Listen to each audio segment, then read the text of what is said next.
FrSky. Well, hi there, Scott Page here again, and I'm still here with the FrSky Taranis with the OpenTX firmware. I'm going to pick up today where I left off with the last video, in which I had created a new model which was called Model 4, and I'd added a couple of sounds and set up a custom switch.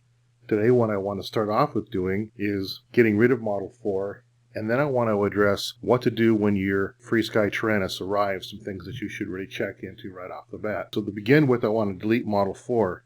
Now pushing the exit key here doesn't go anywhere.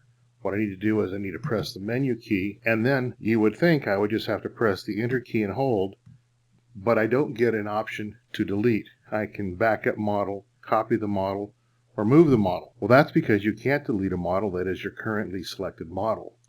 So if I go up to the Bixler here, and I'll press enter, and if I press and hold, it now allows me to select that as my selected model. Switch is inactive. Now that the Bixler 2 is active, and I can see that by the asterisk designation, I can go ahead and move down to Model 4, and again press and hold on the enter key, and now I have the option to delete the model. So I press enter to delete it. It asks me to confirm it with another enter, and now it's gone. And so that's a little secret for deleting models. So the next thing I really want to go through in this video is what to do when you first receive your Taranis, and you want to check it over before you start playing with it. Right off the bat, when you start it up, it's going to have the default sounds and the default everything.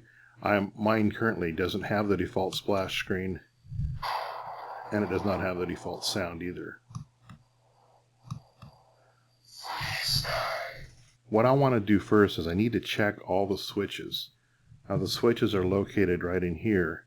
That shows you your mechanical switches. What I should do is go through each of them individually. So with the A switch, I want to make sure that it shows me my center and up.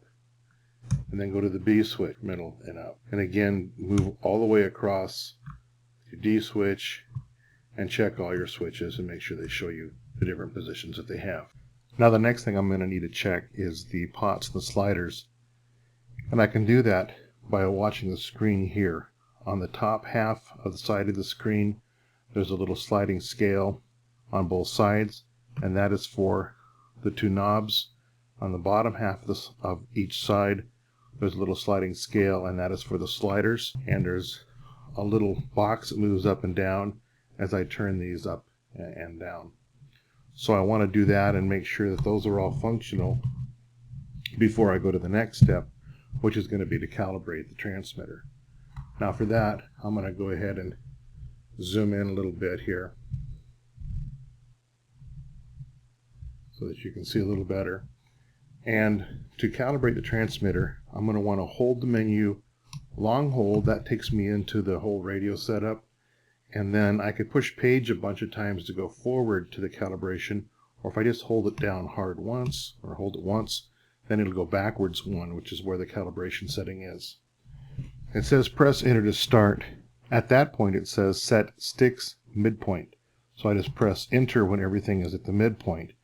Now it wants you to move the sticks in the pots. So you take everything and run it through its full range of motion. You can do it one at a time.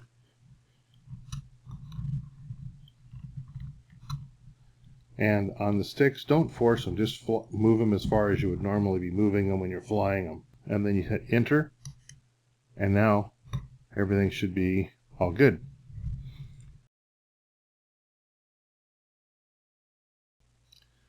The next step of receiving your Taranis is to check your battery voltage.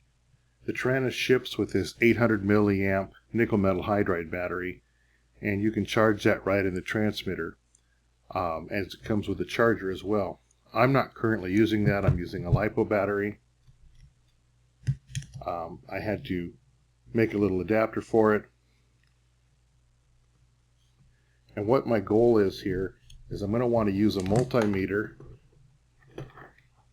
to check the voltage of the battery and then check that against what the Taranis thinks the battery should be. So I take the battery and I read the voltage across the two sides, and I see that it's currently reading 11.69, which is essentially 11.7. Okay, so when I turn on the Taranis, I should see 11.7. Now really, to do this right, what I'd like to do is I'd like to have the battery at the cutoff voltage, because that's the critical voltage. I don't want to assume that the battery reads the same across the entire spectrum of voltages that it reads.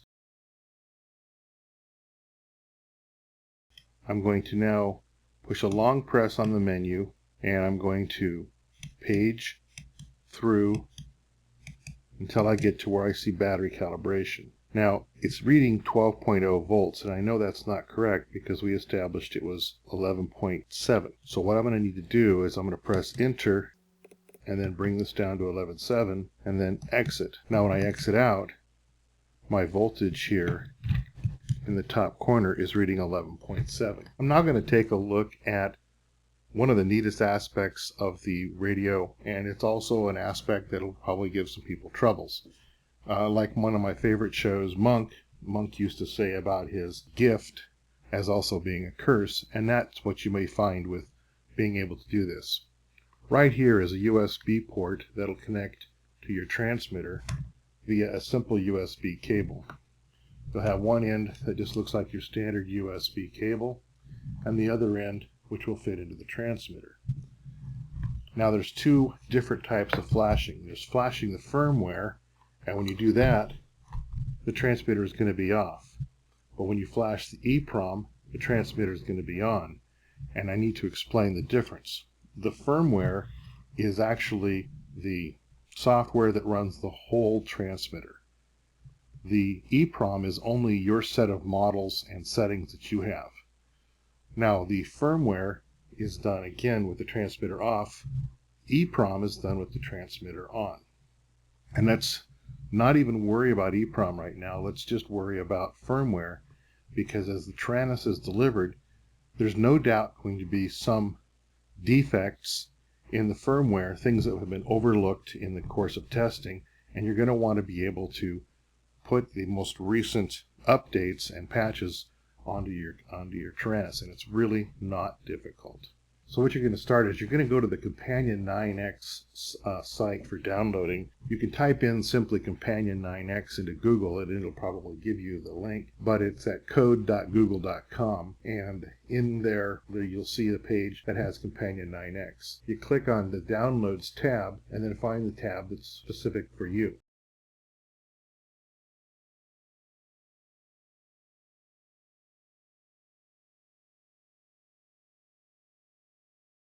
And now I'm going to go to the Preferences menu. The first thing I'm going to want to do is make sure that Check for Updates on Startup is checked for both. This check here on the left is for Companion. The check over on the right is for the firmware. I can choose if I want to have no hilly, no templates, no global variables. I just leave those alone. So what I'll do is I will check for updates. I'll download my update. Now, right off the bat, you're going to want to make yourself a strategy for storing your Taranis files, because you're probably going to end up with some files. You're going to want to have a folder of sounds and custom screens, and you'll want to set up the EEPROM backup in the preferences. A place where you can download firmware, and then I keep an archive of past versions of the firmware in case I want to retrograde back. I do the same thing with a downloaded Companion 9X. I keep previous versions. If you acquire or make your own artwork for your models, that'll show up, and also for your logs if you start to log what's going on with your telemetry or your sticks or whatever.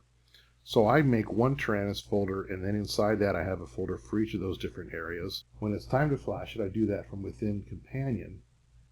I just simply have the Taranis plugged in to the USB, and I give it a little bit, maybe a minute or two, to be sure that it's installed the drivers that it needs. And then you simply click on this transmitter with the red flames, and then you load the firmware version that you currently want to burn, and then you click on Burn to Transmitter. If everything goes well, you're going to get a success message. So that's all gone really well.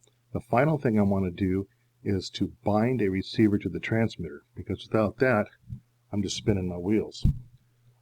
To do that, I'm going to push a short click on the menu, a short click on page, and that'll take me into page 2. I could use the minus key to move me down through the menus a long ways. I could use the plus key to move over the top and come up the bottom, and then I'll move right up to where it says mode, and the default mode is the X16, and X16 is what's used for the new protocol, the new X protocol, which has the PXX. That allows the transmitter to lock one model into one receiver. That's very cool, but a lot of us have a lot of other receivers, and so if you're not using this receiver yet, you're going to need to use a different protocol, or you may even want to use the module. So if I push the enter key, it allows me to change this. Pressing the minus key will take me to the point where I can turn off the internal module, and I can move down and turn on the external module, and then if I wanted to use a DSM2 or some other protocol, I could. By pushing the up key, there's X16, and there's D8, and there's the long range 12. I'm going to be using D8, so I'll press enter key so it's no longer flashing, and that'll allow me to use my D4R, my D8R XP, my D8R pluses and 2 pluses. All of those receivers will work fine with this. I'll move down to bind it and press bind. Now once bind is pressed, I'll need to be sure that I'm pushing this button down when I apply power to the receiver. The same applies to the X8R as well as any of the other receivers. The button will probably be labeled FS for failsafe, but it's also the bind button. So you push that down as you provide power, then let up the button, and then turn off the power and power cycle everything. You've bound your receiver. Put a couple servos on it and check it out, and you should be good to go. Well, now that you've done all that, it's time to crack open your favorite beverage and enjoy your new toy.